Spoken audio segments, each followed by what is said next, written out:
बख्तियारपुर विधानसभा क्षेत्र से जनस्वराज से जुड़ने वाले अनिल कुमार सिंह भावी प्रत्याशी के रूप में जाने जा रहे हैं। प्रिंसिपल पद से रिटायरमेंट के बाद पार्टी में शामिल हुए अनिल कुमार सिंह ने जनस्वराज को मजबूत करने का काम भी किया है। वहीं उनके कैंप पर विरोधियों के द्वारा विरोध करने की बात को उन्होंने स्वीकार करते हुए राष्ट्रीय जनता दल को कट्टा पार्टी बताया है और डट कर मुकाबला किए जाने की बात कही है।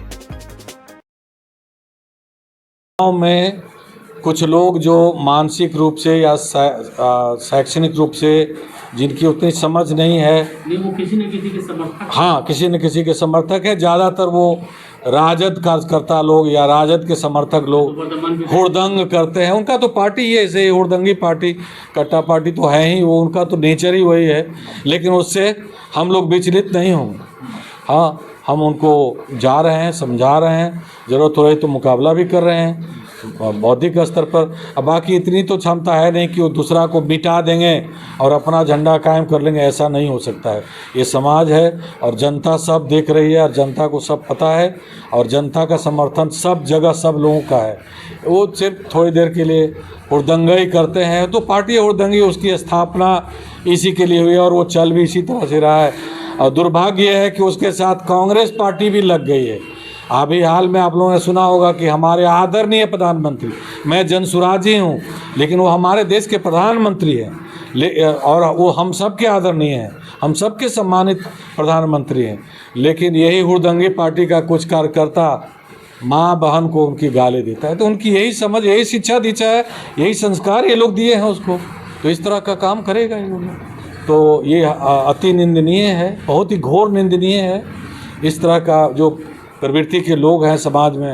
लेकिन उससे रुकेगा नहीं, कभी नहीं रुका है। ये रोकना चाहेंगे कितना भी जोर लगा, जोर ज़बरदस्ती अब कुछ नहीं गया। वो ज़माना बूथ कैप्चर करने वाला और कट्टा दिखा करके, भय दिखा करके वोट कैप्चर करने वाले, अब नहीं चलेगा उससे। मुकाबला टक्कर कस के होगा, जीत हार आगे पीछे है। मुकाबला टक्कर जनसुराज से होगा, एनडीए से होगा और ये कट्टा पार्टी, हुड़दंग पार्टी तीसरी लाइन पर जाकर रुकेंगे। इनका कुछ नहीं होने जा रहा, हुड़दंग से कुछ नहीं होता है। ठीक। तो मैं नौकरी ज्वाइन कर लिया। फिर बख्तियारपुर में जनसुराज से जब आप जुड़े तो बख्तियारपुर में पार्टी को कितना मजबूती प्रदान करने का काम आपने किया फरवरी से लेकर के अब तक? मैं अपना आत्म प्रशंसा तो नहीं करता हूं, लेकिन मैं पार्टी का यहाँ पे एक मजबूत स्तंभ हूं और जनसुराज का झंडा बख्तियारपुर विधानसभा में कहा जाए तो मूलतः अकेले मैं खड़ा किए हुए हूं, साथियों के साथ, सहयोगियों के साथ और हर जगह। तो अभी ये भी मान लिया जाए कि बख्तियारपुर की जनता सुदूर ग्रामीण क्षेत्र में भी अगर जाते हैं तो लोग प्रशांत किशोर को जानते हैं, जनसुराज को जानते हैं, या फिर अभी और होमवर्क करने की जरूरत है? देखिए, प्रशांत किशोर को जानने वाले हर जगह हैं, हर गांव में, हर टोले में, हर वर्ग के लोगों में प्रशांत किशोर जी को लोग जानते हैं। जानना शेष नहीं रह गया है और जनसुराज को जानना बाकी नहीं रह गया, सब जान रहे हैं। अब रहा कि वो जानना और उसको समझना और समझकर उसको वोट में अपना समर्थन देना, कन्वर्ट करना, ये चैलेंज है। तो ये तो चुनाव में होता ही है हर पार्टी को। हम लोग तो जो कि अभी 1 साल भी नहीं हुआ है पार्टी को, हमारा सिंबल नया है, लोग इससे अनभिज्ञ हैं। तो ये तो अभी चैलेंज है और इसको हम लोग अब आने वाले महीने 2 महीने में ये भी दूर करेंगे। रैलियों में जितना जन समर्थन दिख रहा है प्रशांत किशोर जनसुराज की रैली, क्या वो जन समर्थन वोट में कन्वर्ट होता दिखेगा? निश्चित रूप से उससे ज़्यादा रैली में, जैसे बाढ़ में हम हमारे बीच आए थे प्रशांत जी, तो बाढ़ में हम लोगों ने करीब 20,000 25,000 लोग वहाँ पर आए, जुटाया और उससे ज़्यादा समर्थक हमारा असल में अभी थोड़ा सा लोगों में द्वंद्व है।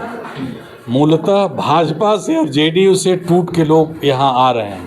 आरजेडी से नहीं टूट रहे? आरजेडी से भी टूट रहे हैं, उनकी संख्या थोड़ी कम है, उनकी संख्या थोड़ी कम है, 10% 20% है। लेकिन इधर भाजपा जेडीयू से 50 to 60% लोग आ रहे हैं। तो आप लोग एनडीए के नेताओं की बेचैनी बढ़ा रहे हैं? बिल्कुल, बेचैनी तो दोनों पार्टी का बढ़ा हुआ है, इस क्षेत्र में भी बढ़ा हुआ है। बख्तियारपुर विधानसभा में भी दोनों कैंडिडेट का धड़कन बढ़ा हुआ है कि ये कहाँ से जनसुराज आ गए। और दोनों और कल राजद वाले भी कहते हैं कि आप कुछ नहीं, हमको हराइएगा। बीजेपी वाले के पास जाते हैं तो कहते हैं नहीं नहीं, आप हम लोगों को डैमेज कीजिएगा। डर दोनों में है, दोनों डरे हुए हैं। अब देखिए चुनाव नतीजा जनता का आशीर्वाद जिसके साथ होगा। अब निश्चित रूप से वो तो हम लोग का है कि हमारा अपना वोट तो नहीं है, वोट तो बिहार की जनता का है। बिहार की जनता हमारे तरफ आएगी तो हम लोग क्या आप भी इस चीज़ को मानते हैं कि बिहार की राजनीति जो पॉलिटिक्स है इस बार एक सही दिशा में काम कर रही है? बिल्कुल। आज़ादी के बाद पहली बार, मैं यह नहीं कह सकता क्योंकि श्री कृष्ण सिंह के ज़माने में मैं नहीं था, लेकिन बताते हैं कि वो भी अच्छा काम किए थे बिहार में, और बिहार डेवलप राज्य था उस समय तक, अग्रणी 10 राज्य में था। लेकिन हम लोग जब आए तो ऐसा हम लोग को कुछ नहीं दिखता था, और ख़ास करके 80 और 90 के दशक में तो बिहार बर्बाद हो गया, और 2005 आते आते तो गर्त में चला गया, और अभी 20 के बाद तो आप देखिए तो पलायन, मजदूरी, सूरत, पंजाब, दिल्ली, कर्नाटक, तमिलनाडु। इंफ्रास्ट्रक्चर तो हुआ है बिहार में? हाँ, इंफ्रास्ट्रक्चर में काम हुआ, इंफ्रास्ट्रक्चर में काफ़ी काम हुआ है, इसमें कोई दो मत नहीं है। इसीलिए तो बड़े बड़े इंजीनियर पकड़े जा रहे हैं, 20-20 करोड़ 50-50 करोड़ जला दे रहे हैं। इस राज्य में डेवलपमेंट हुआ है तो भ्रष्टाचार भी भयंकर हुआ है, और ख़ास करके अधिकारी वर्ग और इंजीनियर मालामाल होकर बैठे हुए हैं, और कुछ राजनेता भी हमारे हैं जो उसमें शामिल हैं, वो भी मालामाल है। ये उपलब्धि है नीतीश जी का। ठीक है, 50 रुपये का रोड उन्होंने 100 रुपया लगा करके बनाया, लेकिन बनाया है। अब बाकी 50 रुपया कहाँ गया वो तो मुख्यमंत्री, यही उनका जो दिशा निर्देश, जो व्यवस्था होगी वही तो निकल के आएगा ना, तो वो आया है बिहार में। बख्तियारपुर की जो जन समस्या वो सुखाड़ और दहाड़ की है, पर दहाड़ की समस्या बड़ी गंभीर बनी हुई है, तो आप क्षेत्र में जा रहे हैं, पार्टी की ओर से क्या कुछ कर रहे हैं? इनफैक्ट देखिए, गंगा की त्रासदी एक अलग बात है, लेकिन जो हमारा दक्षिण क्षेत्र में धोबा नदी और फल्गु नदी का पानी है, ये तो बिहार सरकार के 75 साल का निकम्मेपन का द्योतक है। नहीं तो उस नदी के कोर्स को प्रॉपर अच्छा से उड़ाही कर करके दोनों तरफ बांध दिया जाए, नहर निकाला जाए, चैनलाइज किया जाए उसको, तो ये तो बहुत बड़ा धान का कटोरा साबित हो सकता है और बहुत उपजाऊ क्षेत्र हो सकता है, जबकि इसमें सिर्फ एक फसल दलहन का होता है। तो ये सरकार की नेग्लिजेंसी है। अदरवाइज ये बाढ़ नहीं है, ये दहाड़ नहीं, ये जल जमाव है। झारखंड का पानी, दक्षिण बिहार का पानी सब आ करके इसी क्षेत्र में जमता है। जब गंगा थोड़ी कम होती है तो धीरे धीरे बढ़िया टाल से हो करके ये पानी सब घुस जाएगी फिर गंगा में। ये जल जमाव है, दहाड़ नहीं है इसको। हाँ, गंगा में जब बढ़ती है पानी तो दियारा क्षेत्र में उसका फैलाव होता है, तो दियारा क्षेत्र में तो होगा ही। लेकिन अगर उसको विकसित किया जाता, जैसे पुल वगैरह दे दिया जाता, तो आवागमन की उन लोगों को भी सुविधा होती। बाकी गंगा नदी के दहाड़ को तो राष्ट्रव्यापी कार्य करना होगा तब खत्म होगा, लेकिन यहाँ राज्य में बहुत सारा काम करना बाकी है जिस पर इन लोगों की निगाह नहीं गई।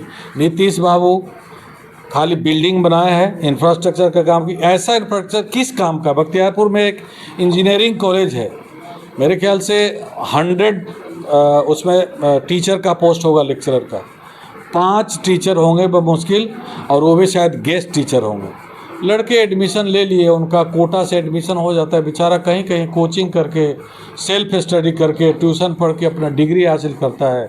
कोई प्लेसमेंट नहीं होता है, कोई नौकरी नहीं मिलता है, बेरोजगारी की लाइन में खड़ा हो जाता। इस तरह से इन्होंने हर ज़िले में मेडिकल कॉलेज और इंजीनियरिंग कॉलेज तो खोल दिया है, लेकिन वो मेडिकल का डॉक्टर जिसको भी दवाई देगा शायद वो नहीं हो बीमार होगा तो और बीमार हो जाएगा। और ये सब बेचारा इंजीनियर डिग्री लेके घूम रहा है, लास्ट में वही दिल्ली पंजाब में जाके 15,000 20,000 की नौकरी करता है। सब यही इनका उपलब्धि। बिल्डिंग, अस्पताल बना दिया, बिल्डिंग बना दिया, बहुत अच्छा। एगो डॉक्टर है, वो भी ओपीडी में जाता है कि नहीं उसका भी कोई ठिकाना नहीं है। हाँ, रजिस्टर पर 5 रुपये में अंकित हो जाता है, गया कुछ पैरासीटामोल, बोबरा ने सब कुछ लिख दिया। ये कोई व्यवस्था? लूट मची है। रोड में ऐसे ही है, ग्रामीण सड़क हो या स्टेट हाईवे हो या पीडब्ल्यूडी की सड़क हो, उस पर अगर असली लागत लगाया जाए तो कुछ और होगा, लेकिन उसका आप एस्टिमेट देखेंगे तो उससे 5 गुना ज़्यादा है। तो इस तरह से बिहार का पैसा अपना कुछ लोगों के पॉकेट में जा रहा है, लुटा रहा है। इससे बिहार के जनता का भला नहीं ना होगा।